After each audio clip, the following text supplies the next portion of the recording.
ಶಬ್ದ ತರಂಗದ ಪಾರದ ಅಂತಾರಾಷ್ಟ್ರೀಯ ಏಕಮಾನ ಯಾವುದು? ಅಂದರೆ ಆಂಪ್ಲಿಟ್ಯೂಡ್ ಇಂಗ್ಲೀಷಲ್ಲಿ ಕರೀತಾರೆ ಸ್ನೇಹಿತರೆ. ಇದರ ಅಂತಾರಾಷ್ಟ್ರೀಯ ಏಕಮಾನ ಯಾವುದು? Option A hertz, option B meter, option C second, option D meter per second. ಇದಕ್ಕೆ ಸರಿಯಾದಂಥ ಉತ್ತರ ಸ್ನೇಹಿತರೆ ಆಪ್ಷನ್ ಬಿ ಮೀಟರ್. ಇದೇಕಪ್ಪ ಅಂತಂದರೆ ಇದಕ್ಕೆ ಪಾರದ ಡೆಫಿನೇಷನ್ ಏನಪ್ಪ ಅಂತಂದರೆ, ಒಂದು ಮಾಧ್ಯಮದಲ್ಲಿ ನಿಶ್ಚಲ ಸ್ಥಾನದಿಂದ ಎರಡೂ ಕಡೆ ಉಂಟಾಗುವ ಗರಿಷ್ಠ ಪ್ರಮಾಣದ ಕ್ಷೋಭೆಯನ್ನು ಆ ತರಂಗದ ಪಾರ ಆಂಪ್ಲಿಟ್ಯೂಡ್ ಎಂದು ಕರೆಯುತ್ತಾರೆ ಸ್ನೇಹಿತರೆ.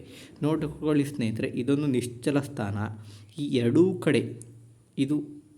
ಕಡೆ ಅಂದರೆ ಮೇಲೆ ಮತ್ತು ಇದು ನಿಶ್ಚಲ ಸ್ಥಾನ, ಮೇಲೆ ಮತ್ತು ಕೆಳಗಡೆ ಎರಡೂ ಕಡೆ ಉಂಟಾಗುವ ಗರಿಷ್ಠ ಮಟ್ಟದ ಕ್ಷೋಭೆ. ಇಲ್ಲಿಂದ ಇಲ್ಲಿಗೆ ಡಿಸ್ಟೆನ್ಸ್ ಅಳಿತೀವಲ್ವ ಸ್ನೇಹಿತರೆ, ಇದು ಕೂಡ ಮೀಟರ್. ಇಲ್ಲಿಂದ ಇದಕ್ಕೂ ಕೂಡ ಅಳಿತೀವಲ್ವ ಸ್ನೇಹಿತರೆ, ಇಲ್ಲೂ ಕೂಡ ಮೀಟರ್. ಅಂದರೆ ಇದು ನಿಶ್ಚಲ ಸ್ಥಾನ, ಇದು 0.